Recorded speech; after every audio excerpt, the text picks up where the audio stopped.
En plein hiver boréal et à son maximum climatologique, le froid n'a certainement pas dit son dernier mot. Les anticyclones polaires font plus que de la résistance et il m'a paru important, dans ce décryptage météo numéro 50, d'en comprendre les origines. Mais avant toute chose, n'oubliez pas les pouces bleus pour le référencement, c'est important, et de vous abonner avec la clochette. Mais sans plus attendre, partons pour un voyage à travers les océans afin de comprendre cette mécanique des fluides hivernales.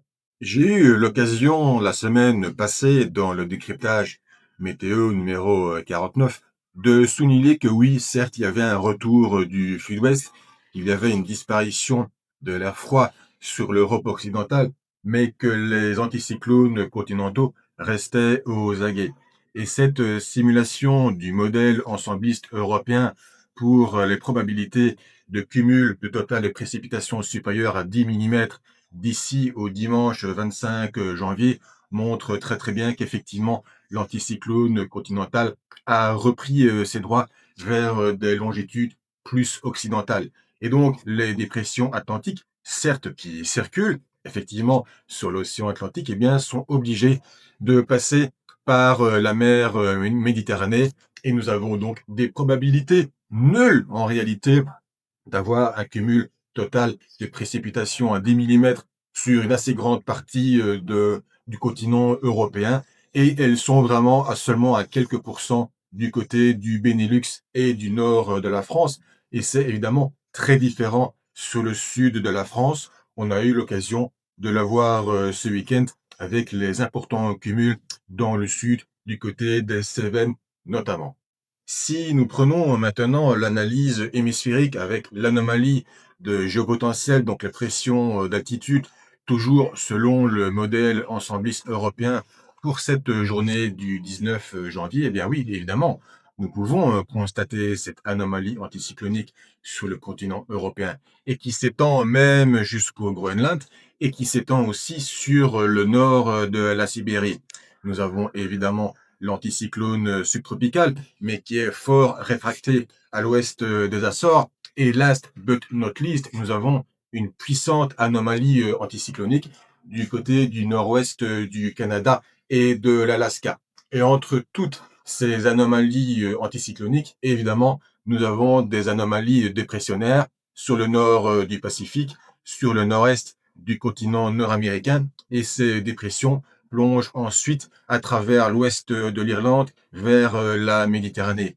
Et ce qu'il se passe, en réalité, c'est que les flux d'altitude contournent toutes ces anomalies. Donc, elles se déplacent ainsi sur le nord du Pacifique, donc au sud du creux d'altitude, et puis elles remontent et elles contournent l'anomalie anticyclonique du côté de l'Alaska, et elles redescendent ainsi vers le nord-est du continent nord-américain, et puis elles défilent ensuite au nord de l'anticyclone subtropical pour plonger vers la mer Méditerranée. Mais donc, ce qui va vraiment m'intéresser dans ce décryptage météo numéro 50, c'est d'analyser ce qu'il se passe du côté du Pacifique, parce qu'il y a plusieurs éléments à mettre en exergue et qui permettent de comprendre la dynamique hémisphérique.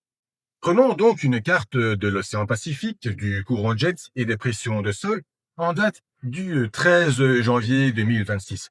Oui, il faut remonter pratiquement d'une semaine pour comprendre ce qu'il s'est passé et ce qui est en train de se passer. Et donc, observons le comportement du courant jet qui manifeste une cassure dans la partie est de l'océan Pacifique et qui remonte ainsi vers le nord-ouest du Canada et l'Alaska. Et au sud de cette cassure et de cette crête, vous avez donc cette anomalie anticyclonique qui se développe. Et il y a plusieurs éléments d'analyse pour tenter de comprendre ce qui se passe dans l'océan Pacifique. Nous avons le courant jet qui est bien puissant sur la partie occidentale et qui monte dans des vitesses à 90 jusqu'à 100 mètres par seconde, soit 350 km par heure. Mais un premier élément d'analyse qui est important, c'est que sur l'ouest du continent nord-américain, eh bien, vous avez une muraille, un massif, les montagnes rocheuses. Et cette muraille agit vraiment comme un blocage qui va dévier les flux d'altitude. et d'une façon rétrograde. D'abord sur la côte ouest, mais s'il y a un blocage sur la côte ouest, eh bien, cela peut continuer à bloquer vers l'ouest, et ainsi de suite, jusqu'à ce que cet effet muraille n'ait plus suffisamment de force pour dévier le courant de jet. Et ce qui est peut-être pour certains contre-intuitif, mais qui est d'un point de vue physique assez logique, c'est qu'en réalité, plus le courant de jet est violent, plus il est instable et plus il est à même d'être dévié. Prenez une rivière qui est violente. Si vous mettez une pierre soudainement sur cette rivière, eh bien, la rivière va être d'autant plus déviée vers la gauche ou vers la droite. Le flux va être d'autant plus perturbé et violent. Eh bien, avec le courant jet, c'est la même chose. Observez les couleurs qui se situent du côté du nord-ouest du Pacifique, du nord-est du Pacifique, pardon. Nous montons quand même dans des niveaux d'environ 80 mètres par seconde, 250 km par heure, ce qui est quand même relativement élevé, y compris pour la saison dans cette région. Et donc, nous pouvons comprendre que cet effet rétrograde de la muraille a vraiment un rôle très important pour le développement de cette anomalie anticyclonique. Et on va pouvoir comprendre dans la suite de ce décryptage que ce n'est pas juste une évolution temporaire. Utilisons maintenant une image satellite infrarouge d'une grande partie de l'océan Pacifique en date de ce samedi 17 janvier. Et observons bien un deuxième élément d'analyse. Vous avez ici beaucoup de convection dans ce qu'on appelle la zone du continent maritime, c'est-à-dire l'archipel indonésien, les Philippines et le nord de l'Australie. C'est le signe du passage de l'oscillation de Madden-Julian et plus précisément d'une phase active, car l'oscillation de Madden-Julian est une oscillation entre une phase active et inactive de l'activité tropicale. Et l'oscillation de Madden-Julian participe à toute l'énergie envoyée dans les latitudes tempérées pour gouverner la météo de ces zones de l'hémisphère nord. Et nous pouvons observer, par exemple, à partir de ce cyclone tropical, cette traînée de nuages qui vient ensuite alimenter un système tempéré. C'est la même chose ici, plus au sud, cela vient alimenter un système tempéré qui est en voie d'aborder le continent nord-américain par le sud-ouest. Et donc, on peut comprendre que l'oscillation de Madden-Julian, eh bien, apporte de l'énergie au courant jet pacifique qui monte donc à 350 km par heure. Utilisons maintenant le diagramme des phases de l'oscillation de Madden-Julian que je vous ai déjà aussi montré à plusieurs reprises dans de précédents décryptages. Vous avez donc toutes les phases, qui commencent par 1 avec l'Afrique, ensuite cela traverse l'océan Indien, cela arrive effectivement au continent maritime et dans l'ouest du Pacifique, comme nous avons pu le voir, et vous avez ici le point initial qui montre qu'effectivement cela correspond à l'image satellite précédente, et puis ainsi tout dérive vers l'est, de nouveau de retour vers l'hémisphère occidental. Mais il n'y a pas que les phases dans ce diagramme. Il y a aussi la magnitude de l'activité de l'oscillation de Madden-Julian, avec ici donc l'échelle. Et vous pouvez observer que vous avez le cercle de neutralité. Et donc, dans les semaines précédentes, l'oscillation de Madden-Julian était dans ce cercle de neutralité, avec donc peu d'influence, mais l'oscillation est nettement sortie de ce cercle. Et donc, on dit que l'oscillation de Madden-Julian est opérante, c'est-à-dire qu'elle a une influence sur les courants d'altitude dans les latitudes tempérées. Et donc, si nous sommes à ce niveau 2, eh bien, on peut comprendre pourquoi le courant jet pacifique est puissant et a donc pu être dévié ensuite vers le nord-ouest du Canada. Prenons maintenant une carte d'anomalie d'eau précipitable du Pacifique Nord pour encore mieux comprendre ce qu'il se passe avec l'oscillation de Madden-Julian.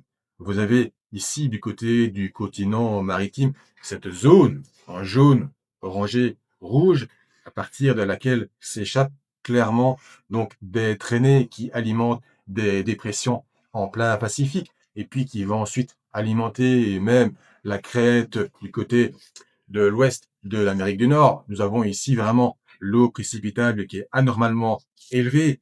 C'est autant de chaleur, c'est autant de moteur, c'est autant d'énergie qui peut alimenter évidemment la crête du côté du nord-ouest du Canada. Et last but not least, eh bien, vous avez aussi une traînée qui part du côté du nord-ouest du Pacifique, du côté du Kamchatka. Et oui, vous avez entendu parler sans doute de cette neige très abondante dans cette péninsule. Eh bien, elle a eu une origine. L'énergie de l'oscillation de Madden Julian qui est remontée, donc aspirée par une autre dépression bien profonde au nord du Japon. Et autour de cette dépression, eh bien, l'occlusion a précipité en neige très abondante, alimentée donc par l'humidité de cette oscillation de Madden Julian. Troisième élément d'analyse, c'est la température d'eau de mer et son anomalie dans l'océan Pacifique qui vire dans le rouge, c'est-à-dire vers +2, +3 d'anomalies positives. Et évidemment, tout ceci, c'est du carburant supplémentaire pour le courant jet qui puise aussi son énergie dans la température d'eau de mer. Et quatrième élément d'analyse, je ne vous apprendrai rien, qu'il fait évidemment bien chaud du côté de l'équateur et des tropiques, mais qu'il fait évidemment beaucoup plus froid du côté du pôle Nord. Et nous sommes à l'époque où le gradient thermique est le plus important, donc du côté du 15, 20, 25 janvier. Et donc, le courant jet est d'autant plus puissant. Et donc, si vous avez une combinaison de plusieurs facteurs, une oscillation de Madden-Julian bien active, bien opérante, que vous avez une température d'eau de mer du Pacifique qui est vraiment importante, eh bien, on comprendra maintenant pourquoi le courant jet est puissant sur le Pacifique Nord et qu'il est d'autant plus dévié si évidemment vous avez toujours le massif des montagnes rocheuses du côté de l'ouest de l'Amérique du Nord. Analysons maintenant la trajectoire de cette anomalie anticyclonique et pour ceci, partons du passé, du 15 janvier 2026, avec la simulation du modèle ensembliste européen et analysons donc toute cette trajectoire qui va jusque dans le futur, le 26 janvier. Nous pouvons voir que donc au départ, eh bien, cette anomalie anticyclonique est du côté de la côte de la Colombie-Britannique et puis elle migre progressivement vers l'Alaska. Nous sommes là le 21 janvier et cette migration vers l'ouest va continuer les jours suivants. On voit vraiment cette anomalie dans le violet, donc on est vraiment dans des zones sur l'échelle qui sont particulièrement élevées et puis tout ce mouvement va continuer ainsi jusqu'au 26 janvier. Donc c'est quand même une migration de plusieurs milliers de kilomètres depuis la côte sud-ouest du Canada jusqu'à l'extrême est de la Russie en traversant l'Alaska et le détroit de Bering et tout ceci est en réalité une propagation rétrograde de cette anomalie anticyclonique. Et une propagation rétrograde, quand vous avez ainsi des blocages nordiques, eh bien, c'est un mouvement relativement classique dont nous n'allons pas analyser ici les causes physiques, ça prendrait beaucoup trop de temps, mais cela a un impact évidemment très important à l'échelle hémisphérique et à l'échelle européenne. Nous effectuons la même analyse avec notre anticyclone européen. À partir du 15 janvier, nous pouvons voir que l'anomalie est d'abord située du côté des steppes russes et cette anomalie va commencer à migrer vers l'intérieur, vers les pays baltes et puis finalement commencer à se déplacer vers l'espace maritime entre la Scandinavie et le Groenland du côté de la Norvège. Mais ce mouvement ne va pas s'arrêter là. La crête va ainsi s'amplifier vers l'Inlandsís, vers le Groenland. Et finalement, du côté du 25 janvier, eh bien, cette anomalie, le centre de l'anomalie, aussi en mauve, va donc s'isoler dans cette région-là et rejoignant pratiquement finalement l'anomalie anticyclonique du nord-ouest de l'Amérique du Nord et du détroit de Bering. Et parallèlement, évidemment, toutes les dépressions atlantiques vont migrer par-dessous. Avec cette propagation rétrograde à l'échelle hémisphérique, eh bien, les dépressions atlantiques vont pouvoir migrer vers le sud du continent européen. Évidemment, le problème, ce sera de savoir où va se fixer la limite entre l'anticyclone et la dépression, parce que, évidemment, ce sera la limite entre l'air doux et l'air froid, entre potentiellement de la neige et plus vers le sud de la pluie. Si nous basculons maintenant vers les probabilités du modèle ensembliste européen version intelligence artificielle en date du dimanche 25 janvier, probabilité d'avoir des températures au niveau 850 hectopascales, soit vers 1500 mètres, en dessous de -5 degrés, eh bien nous pouvons observer vraiment des probabilités très resserrées entre le nord des Pays-Bas et le Danemark, ce qui montre qu'il y a un gradient de température dans cette zone-là et que donc il fait plus doux, sans doute trop doux sur le sud du Benelux, donc le sud des Pays-Bas, la Belgique, le nord de la France. Alors, ça ne veut pas dire qu'il fera très doux, mais que probablement les températures seront sans doute trop douces en altitude pour avoir des températures suffisamment froides dans les basses couches pour avoir de la neige lors de passages de perturbations dans nos régions.